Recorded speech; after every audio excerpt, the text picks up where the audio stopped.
నమస్తే, welcome to hit TV. నా పేరు నరేష్. ఆంధ్రప్రదేశ్లో కూటమి ప్రభుత్వం ఏర్పడి సంవత్సరం గడుస్తుంది.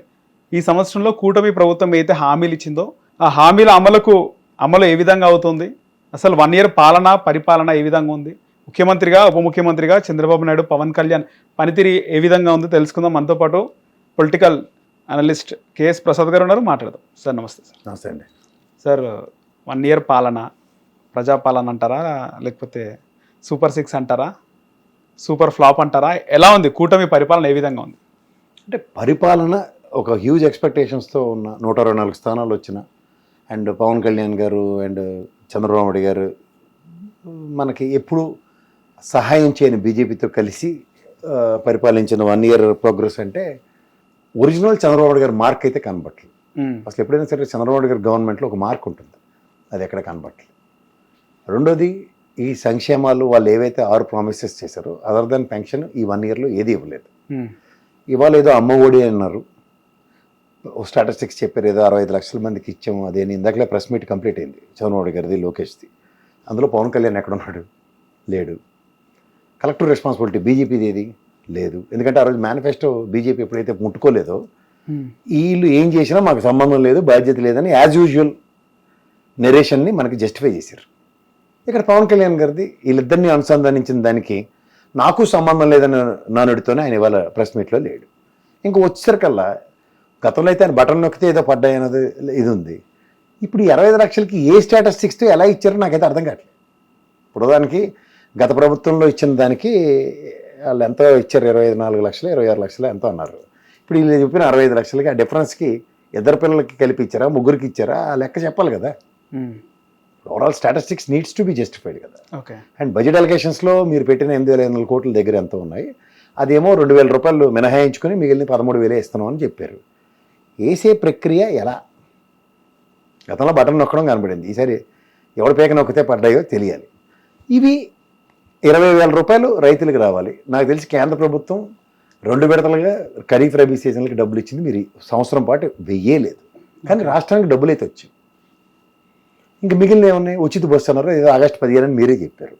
18,000 రూపాయలు ఆడపిల్లలకు ఒక్కొక్కడికి సంవత్సరానికి 15,000 చెప్పున్నారు, దిక్కు దివానం లేదు. నిరుద్యోగ భృతి అన్నారు, దిక్కు లేదు. రెండోది, పోనీ మీకు అధికారం రాగానే మీరు నీరు చెట్టు డబ్బులు ఎలా బిల్లులు శాంక్షన్ చేసుకున్నారు? నిరుద్యోగ భృతి లాస్ట్ 3 నెలలు ఇచ్చారు కదా, గత 5 సంవత్సరాలు జగన్మోహన్ రెడ్డి ఇవ్వలే. 5 సంవత్సరాలది ఇప్పుడుది కలిపి బ్యాక్లాగ్లు ఇస్తే, ఎందుకంటే మీరు పెన్షన్ అలాగే బ్యాక్లాగ్లు కలిపి ఇచ్చారు కదా. సో అట్లా ఏదైనా ఎక్స్పెక్టేషన్స్ పెరగడానికి ఒక ఛాన్స్ ఉంటుంది. ఇంకా మిగిలింది ఏముంది సార్? వాళ్ళు 143 హామీలు ఏవో విభిన్నంగా ఇచ్చారు. అది కాక బీసీలకి ఎస్సీలకి వాళ్ళకి 40 సంవత్సరాలు దాటిపోయి 50 సంవత్సరాలు దాటిన వాళ్ళందరికీ పెన్షన్లు ఇస్తూ ఉన్నారు. ఏవి? దాని ప్రణాళిక ఏది, కార్యాచరణ ఏది, బడ్జెట్ అలొకేషన్స్ ఏవి? ఇవి ఎప్పుడైతే లేవో, ఉదాహరణకి మీరు గ్యాస్ సిలిండర్లు 3 అన్నారు, గత సంవత్సరం కంప్లీట్ చేశారు, వాళ్ళకి 1 సిలిండర్ ఇచ్చారు. 3 సిలిండర్ల దగ్గర 2 సిలిండర్లు, సభకు నమస్కారం. ఇంకా 45 రోజులకే డబ్బులు పడతాయి అన్న దగ్గర 90 రోజులకు కూడా పన్ను వాళ్ళు చాలా ఉన్నారు. సో ఓవరాల్గా సక్సెసా ఫెయిల్యూరా, ఇది ఒక ఎత్తు. సంపద సృష్టిస్తూ ఉన్నారు, డబ్బులు ఎలా వస్తాయో మీకే తెలియదు అన్నారు. ట్రూ అప్ ఛార్జీలు 18,500 కోట్లు బాధేశారు. ఒక పాప మీద 9 సంవత్సరాలు అభాసమ్మతి లేని వాళ్ళ మీద 14 మంది మానభంగం చేస్తే ఎంతవరకు వెళ్తుందో క్లియర్గా తెలుస్తున్నాయి. అవన్నీ చూస్తున్నా సరే ప్రాస్పర్ అన్నది కనపడట్లేదు. ఇప్పుడు ఇండస్ట్రియలైజేషన్ అంటే ఈ రోజు దాకా గత ప్రభుత్వం నిర్వహించిన కార్యకలాపాల గ్రీన్కో ఏదో కర్నూలులో పెట్టింది, శంకుస్థాపన జనవరిలో చేసింది. యాజ్ యూజువల్గా ఎప్పుడూ మొండి చేసి చూపించే బీజేపీ మీ ప్రభుత్వం లాగానే వచ్చి మళ్ళీ శంకుస్థాపనలు చేసే పోయారు. కొత్త ఇండస్ట్రియల్ కారిడార్, ఇండస్ట్రియల్ సెక్టర్స్ ఎక్కడి నుంచి వచ్చాయి? గతంలో 10 పోర్ట్లు 3 పోర్ట్లు ఒక ప్రగతి చేయడానికి అభివృద్ధి అన్నది కాన్సెప్ట్ కనబడుతున్న దగ్గర ఒక్క కార్యాచరణ కూడా ఇవాళ ఎక్కడ కనబడుతుందో ఒకసారి చెప్పండి. మూలపాడు ఫిష్ ల్యాండింగ్ సెంటర్లు 10 వీటి మీద, మెడికల్ కాలేజీలు 17కి 5 కంప్లీట్ అయ్యి మిగిలిన 13 మీద ఈ రోజుకి బడ్జెట్ ఎలకేషన్ లేదు, కార్యాచరణ లేదు. సో ఓవరాల్గా పోనీ మీరు కొత్త ప్రాస్పెక్టివ్ డ్రైవ్తో అయినా చేస్తారంటే ఆరోగ్యశ్రీ బిల్లు 6,800 కోట్లు ఇప్పటికీ బకాయిలు తీరలే. విద్యా, వైద్య, ఆరోగ్యమే 3 ప్రాతిపదిక మీద ప్రభుత్వ ప్రజాస్వామ్యంలో ప్రజల చేత ప్రజల వల్ల ప్రజల కొరకు ఎన్నుకోబడిన ప్రభుత్వాలు ఉన్న దగ్గర మీరు విద్య ఈ రోజు దాకా ఫస్ట్ ఇయర్ ఇంగ్లీష్ మీడియం తీసి అన్సర్టనిటీ, నిన్న రీవాల్యూషన్లో 66,000 మంది అప్లై చేస్తే 11,000 మంది పాస్ అయిన దగ్గర విద్యా వ్యవస్థ ఏ విధంగా పనిచేస్తుందో కొట్టొచ్చినట్టు కనబడుతుంది. డిఎస్సి నిర్వహణ ఏం జరుగుతుందో ఇంకా తేటతెల్లం కాలే. ఓ పక్కన టీచర్లు 10% ఉంటేనే రిక్రూట్ చేయాలని దగ్గర 13% వ్యాక్యూమ్ కనబడుతుంటే డిఎస్సి దిక్కులేదు. నిన్న ఉపాధ్యాయులు వెబ్ దగ్గర ట్రాన్స్ఫర్లు కాకుండా మాన్యువల్గా చేయడానికి ఇటు తాస్తారులు ఇవాళ స్కూల్ తెల్లారులేస్తే తెలిస్తే కూడా దాన్ని అన్సర్టనిటీకి ఎయిర్ క్లియర్ అవ్వలేదు. సో మీరు అన్నట్టు ఇండస్ట్రియలైజేషన్ జరగక, సంపద సృష్టించే మార్గాలు లేక, ఓ పక్క రాష్ట్ర ఆదాయాలు జిఎస్డిపి జీడిపి మెజరబుల్గా ప్యాథటిక్గా పడిపోయి జిఎస్టీ కలెక్షన్స్లో అసలు 2000 మైనస్ పరిగెడుతుంది. ఇవన్నీ కూడా మీరు స్టాటిస్టిక్స్ వైజ్గా చూసుకుంటే 33 రాష్ట్రాలు కేంద్రపాలిత ప్రాంతాల దగ్గర మన తర్వాత లడాక్ మాత్రం ఉంది, మనం 32వ స్థానంలో ఉన్నాం. సో ఇవన్నీ ప్రాస్పెక్టివ్ డ్రైవ్ అన్న దగ్గర ఎక్కడైనా ఆంధ్రప్రదేశ్ ప్రభుత్వం నుంచి ఇది గణనీయంగా పెరిగింది, ఇది గణనీయంగా వచ్చింది, ఇది గణనీయంగా మేము ఇది చేసేవానికి సగర్వంగా చెప్పిన ఉదంతం ఏదో నాకైతే కనబట్టలేదు ఇప్పటిదాకా.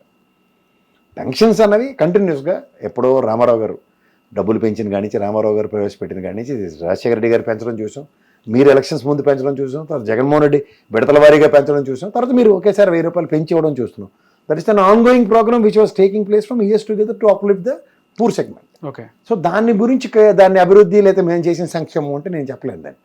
సో ఆన్ గోయింగ్ ప్రాజెక్ట్స్ని మీరు కంటిన్యూ చేసి ఉంటే అట్లీస్ట్ అమ్మఒడి సంవత్సరం పాటు ఇవ్వలేదు, రైతులది ఇవ్వలేదు, ఇవి మాట్లాడుతూ ఎంతకైనా కాలక్షేపం చేస్తాం. సో మొత్తానికి పరిపాలన 1 yearలో ఏం సాధించలేదు, ఏం చేయలేదు అంటారు. బేసిక్స్ ఇవే కదా సార్, విద్య వైద్య ఆరోగ్యంలో. ఇప్పుడు విద్య అశ్రద్ధ చేయబడింది. నాడు నేడు స్కూల్తో గత 30,000 పైచీలకి స్కూళ్ళు రీవ్యాంప్ చేసిన తర్వాత వీళ్ళు మిగిలిన స్కూల్స్కి ఈ కార్యాచరణ మన బడ్జెట్ అలొకేషన్స్ కనబడాలి కదా. అలాగే ఆరోగ్యం ప్రాథమికంగా అన్నప్పుడు 6,800 కోట్లు ఆరోగ్యశ్రీయే ప్రజల పరిరక్షణ కోసం ఉంది, ఎత్తేస్తుంటే ఏం చేయాలా? పోనీ డబ్బులు లేవంటే 1,60,000 కోట్ల పైచీలకు అప్పులు చేసి కూర్చుని ఉన్నారు. పోనీ మీరు అన్నట్టు అమరావతి గతంలో రాష్ట్రానికి రాజధాని లేదన్నది చాలా బాగా చెప్పారు, శభాష్. కానీ తీరా చూస్తే ఇవాళ మీరు వచ్చిన సంవత్సరం పాటు కూడా కేంద్ర ప్రభుత్వం నుంచి గజెట్ తేలేకపోతున్నారు కదా, శాశ్వత రాజధాని అమరావతి అని అన్నట్టే కదా ఇవాళకి కూడా. పైపు వచ్చి దాన్ని అమరావతికి పరుగులు పెట్టించేస్తామని చెప్పి అప్పులు 31,000 కోట్ల దగ్గర వరల్డ్ బ్యాంక్ త్రూగా కానీ, హడ్కో బ్యాంకులు కానీ, లేకపోతే జర్మన్ కొలాబరేషన్స్తో కానీ మీరు తీసుకొచ్చిన 31,000 కోట్లలో 39 కోట్లు అలొకేట్ చేసి కంపలు కొట్టించడం తప్ప ఇంకేం కనపడుతుంది? నీళ్లు దొరుకుతున్నారు. కార్యాచరణ ఇది. ఓకే. మీరు చెప్పిన సంపద సృష్టిలో సచివాలయం కడితే సంపద ఎక్కడి నుంచి వస్తుంది? హైకోర్టు భవనాలు కడితే ఎక్కడి నుంచి సంపద వస్తుంది? అలా హైకోర్టు న్యాయమూర్తులకి వసతి గృహాలు ఇస్తే ఎక్కడి నుంచి సంపద వస్తుంది? మళ్ళీ ఏం కట్టారు అంటారు కదా సార్, సంవత్సరంలో మీరు ఏం కట్టారు, మీ పరిపాలనలో ఏం కట్టినారు అని అడుగుతారు కదా తర్వాత. నేను అంటుంది అదేనండి, గతంలో పరిపాలనలో 5 సంవత్సరాల్లో మనకు ఒక సచివాలయం, మనకు ఒక సెక్రటరియట్, అసెంబ్లీ భవనం అండ్ హైకోర్టు కట్టించారు. కానీ వాళ్ళే అది తాత్కాలికం అని చెప్పి మేము ఇంకా అంతకన్నా తాజ్మహల్ కడతా ఉంటే నేనేం చేస్తాను సార్? మీరు చెప్పండి. ఇప్పుడు మనకి తెలంగాణలో సచివాలయం పూర్తిగా ఎరగొట్టి కట్టిదాకా ఎక్కడెక్కడో బిక్కు ఆడుకుని సచివాలయ వ్యవస్థ పనిచేసిందే లేదా? Functioning cannot be deviated. దానికి ఒక భవనం, ఒక పెద్ద భవనం ఉంటేనే సచివాలయం అంటే అడగాలి. ఇక్కడ రాత్రి మనం గవర్నర్ చేసిన దాష్టికానికి మనం తట్టబట్ట సర్దుకుని రాత్రి ఇక్కడి నుంచి ఆంధ్రప్రదేశ్ అమరావతికి వెళ్ళిపోయాం. ఆ రోజు ఏమైనా ఫంక్షనింగ్ ఆగిందా? సచివాలయం తాత్కాలికంగా వీళ్ళు చెప్పిన భవనం కట్టిదాకా. ఓకే.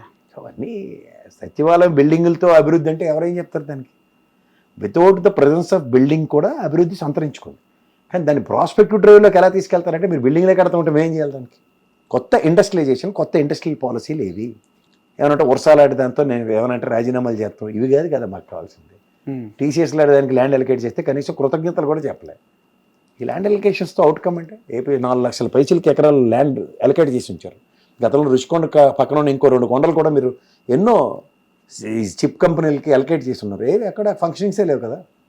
ఇవన్నీ స్టేట్ ప్రాస్పెక్టివ్లో మనం డ్రైవింగ్ ఫ్యాక్టర్స్ని మాట్లాడితే ఎస్టాబ్లిష్మెంట్స్తో ఇది ఈ డ్రైవింగ్ ప్రాస్పెక్ట్ ముందుకెళ్తుంది. గత ప్రభుత్వం తీసుకున్న నిర్ణయాలని మేము కంటిన్యూ చేస్తున్నాం. అట్లా తమిళనాడు గవర్నమెంట్ అదే చేసింది కదా. అప్పుడు ఏమవుతుంది? ప్రాస్పెరిటీ పెరుగుతుంది. ఎక్కడిదక్కడ స్టాండ్ స్టిల్ అంటే అమర్సేన్ గారు, రఘురామ్ రాజన్ గారు ఇలాంటి వాళ్ళందరూ ఏం చెప్పారు? సామాజిక మానవుడి దగ్గర డబ్బులు ఉంటే రొటేషన్ అవుతుంది, రొటేషన్ ఉంటే మార్కెట్ పెరిగెడుతుంది, మార్కెట్ పెరిగెడితే తర్వాత ఎక్స్చెక్కర్కే డబ్బులు వస్తాయి కదా. ఓకే, రైట్ సార్, ధన్యవాదాలు. హిట్ టీవీ యాప్, ఇందులో short news, live news, entertainment shows, movies, digital magazines తో పాటు మీ జిల్లా వార్తలను కూడా ఫ్రీగా చూడొచ్చు. ఇంకెందుకు ఆలస్యం? వెంటనే హిట్ టీవీ యాప్ ని డౌన్లోడ్ చేసుకుని ఫ్రీగా ఎంటర్టైన్మెంట్ పొందండి. Hit TV app. Hit TV app. Please download hit TV app. Hit TV app ని ఫ్రీగా డౌన్లోడ్ చేసుకుని ఎంజాయ్ చేయండి. మీకు నచ్చిన ఎంటర్టైన్మెంట్ కోసం హిట్ టీవీ యాప్ ని ఫ్రీగా డౌన్లోడ్ చేసుకుని ఎంజాయ్ చేయండి. హిట్ టీవీ యాప్ ని డౌన్లోడ్ చేసుకుని ఆస్వాదించండి, ఆశీర్వదించండి. ఇంతమంది సెలబ్రిటీలు హిట్ టీవీ యాప్ ని డౌన్లోడ్ చేసుకోండి అని చెప్తున్నారంటే ఎంత మంచి యాప్ ఆలోచించండి. అమెరికాలో చదవాలనుకునే వాళ్ళకి విశ్వసనీయమైన పేరు మన శౌర్య కన్సల్టెన్సీ. UK లో 1 year masters, 2 years work permit up to 5 years visa. Contact Saurya Consultancy. Contact 89851 89851.